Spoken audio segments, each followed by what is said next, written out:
For my passion project, I designed a lesson plan to use with my high school students that are dual enrolled taking college classes.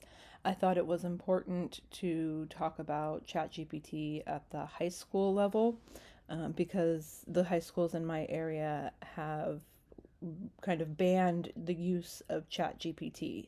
And the way that I've been able to get around that is to say that it's important for college instruction. And so the age that I'm working with are actually freshmen to seniors, and they are able to use it in my classroom and my classroom alone on their campuses. So I'm trying to start them with some foundational knowledge about the uses of AI, fallibility, plagiarism, bias, and ethical and responsible use.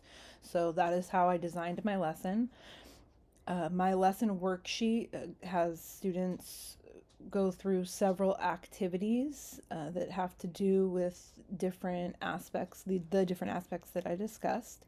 And I want to show you this first prompt because I think it's incredibly interesting. So I asked students to work in groups and to ask ChatGPT what top 5 agricultural producing nation is closest to the US.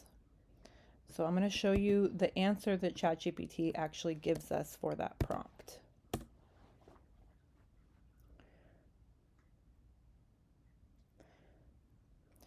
So to me and to most of my students, then this looks like an excellent response. This is something that they might be able to pass off as their own writing. It looks like they've done research not only on what is the closest top producing nation, but what it actually produces.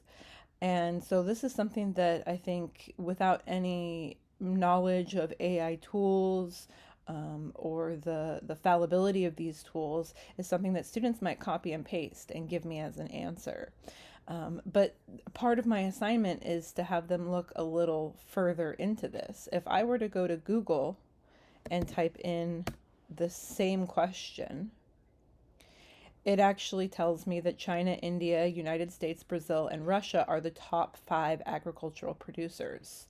ChatGPT gave us Mexico because it is the closest and a major player in agricultural trade and production. But that's not the question that I asked. So the next step for them to work on in their groups is to re-put into ChatGPT, out of these top 5 producing nations,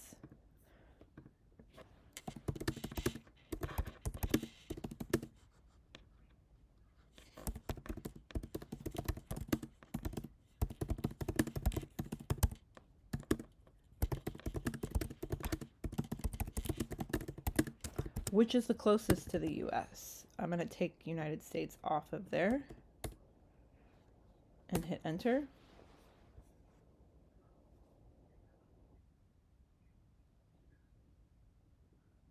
All right. Um, so this actually gives us a more detailed response that tells which of the current 5 top producers is the closest in proximity to the US. And I think that this is important because students can see how they can use a combination of ChatGPT and independent outside research to actually streamline their work a little bit. So all they needed to know was the 5 top producers. They put it back into ChatGPT. Location doesn't change, right? ChatGPT will have a good solid grasp of what's close and what's far.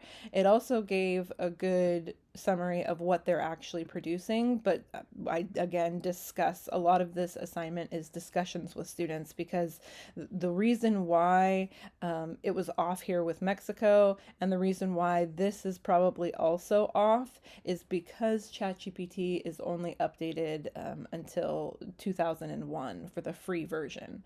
So students need to understand that if they're looking for current relevant information, they need to use ChatGPT as a critical and creative thinking tool, but actually do their outside research on databases that have more up-to-date knowledge. So I hope you enjoyed this little fallibility exercise. I know that my students are going to get a kick out of it.